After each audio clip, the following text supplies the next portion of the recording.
Hi, welcome to another episode of Classic Driver's Garage. Today's episode is going to be a how-to on doing valve stem seal replacement. This will be for the factory style GM OE O-ring seals. I'm going to be using Comcam's O-ring seal replacements, part number 50116. This is for an 1132's valve stem. So let's get at it. Okay, so I just wanted to explain to you what you're going to be looking at. And I'm going to explain to you what I'm going to do before I start, because my compressor is going to be running, and I'll explain that why in a minute. So I'm not going to be able to explain to you what I'm doing while I'm doing. You'll just see me doing it. But you see here, there's two grooves on these valves. If you're running GM original valves, in this lower valve, that's where your seal goes, and then on the top groove, that's where your lock goes. See, there's going to be two. So when you look at it from the top, it's going to kind of look like that. Of course, you're going to have above it, you're going to have, this is called a shield. You're going to have the retainer, and then you're going to have the spring there like that. So what you have to do is you got to compress the spring down, pull the locks off, get the old seal off, and then get the new seal on. Now, this is the way I've always done it. I don't know if it's right or if it's wrong, but this is the way I do it. If you try to put if you take the whole spring and the whole thing off, right, and you try to put the seal on, then put your spring on and all that jazz, and then compress it down, what's going to happen is, I've had it happen to me, is you'll actually push the seal out of place and it'll end up down here, whatever, and it's not going to do anything. You're not going to know that unless you actually pull it back apart.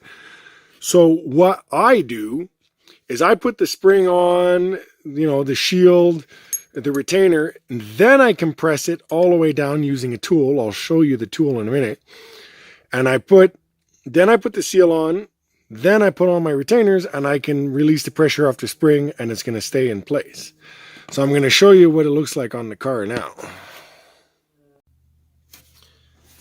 Okay, so here's what I was telling you. See, you've got your retainer, they call that a shield, and then your spring is right there. And your little locks are in here.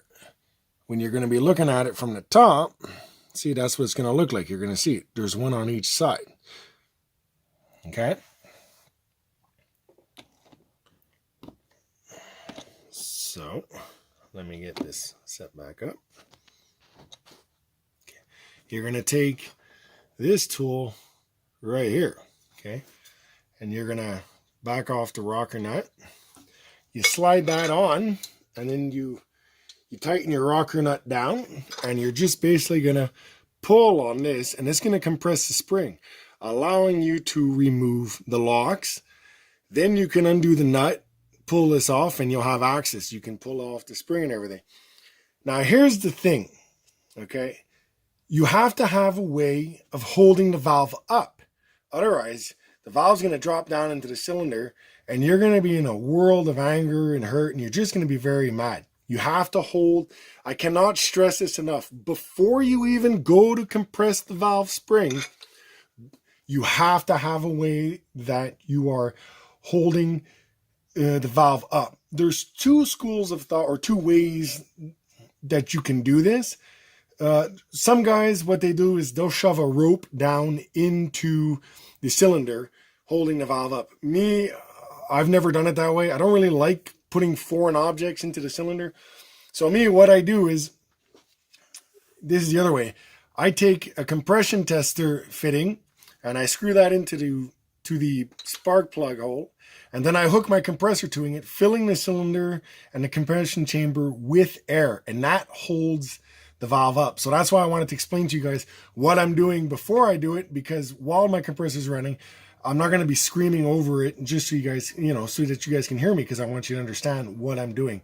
I cannot stress this enough. Do not, for whatever reason, start to compress the valve spring without having a way that you're holding the valve up, okay?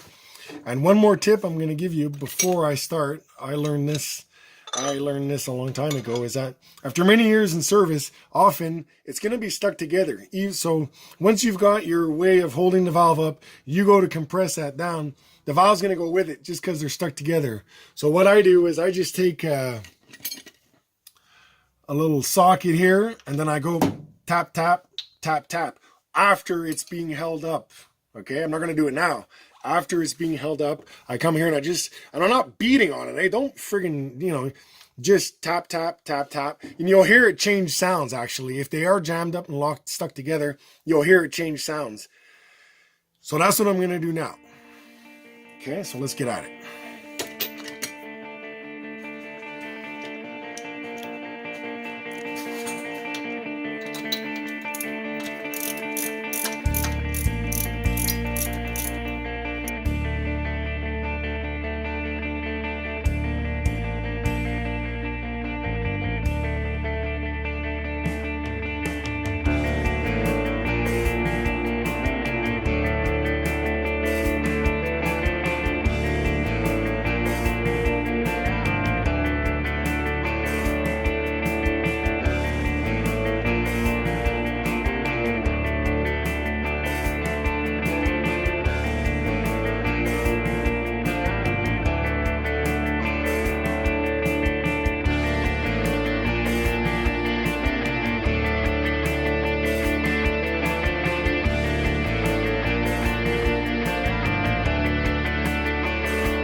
The seal isn't even here. It's not even there anymore. I don't know where it is. So this one for sure was sucking oil on this one. This is the exhaust valve here, but still, look at that. The seal's not even there. It's gone. It's just, I don't know where it is. It's not even there. Wow.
some guys say you don't have to take the whole spring off to do it, but I just find it's easier to get the old seal out, because then you can just go like that and get it off, and you don't have to spring it on. And this one is hard.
Show you all of them, but this hopefully will help anybody who wants to do this job on their car. I won't show you guys how I adjust valves. There's like 1,000 videos on YouTube already. So that's all there is to it. One more thing I wanted to mention is that the locks here, like, they're tapered in the sense where, like, it's wider at the top here than it is at the bottom. See, like, they go down like on an angle, like you know. So the more narrow part, okay, the more narrow part that goes towards the bottom, and the wider part, the spot goes at the top of the valve. Okay, so I just wanted to make sure, so you don't put them in backwards, it ain't gonna work very well. You got to go with the narrow part at the bottom. See, like that. Okay, so I'm not going to get into very specifics on how I adjust valves. There's already a ton of videos on YouTube, so if you're not sure on how to adjust valves, I should guess you go check those out. The only thing I will say is that a lot of videos, they tell you to spin the push rod as you're tightening down the nut, and then as soon as you feel that it's harder to spin, then you tighten it down. That never worked very well for me, and I usually ended up tightening them too tight, basically. So the way I like to do it is I always just move the push rod, literally, you just move it up and down, okay? And there's going to be a slack, obviously. And as you tighten it down, that slack's going to go away. As soon as you can't move it up and down anymore, all the slack is gone. So you stop. I give it between a quarter and a half turn, and you're done. So that's how I do it. It could be wrong, could be right. I've adjusted a couple engines this way, and they're also running fine. So I hope you enjoyed this episode, and we'll see you again soon.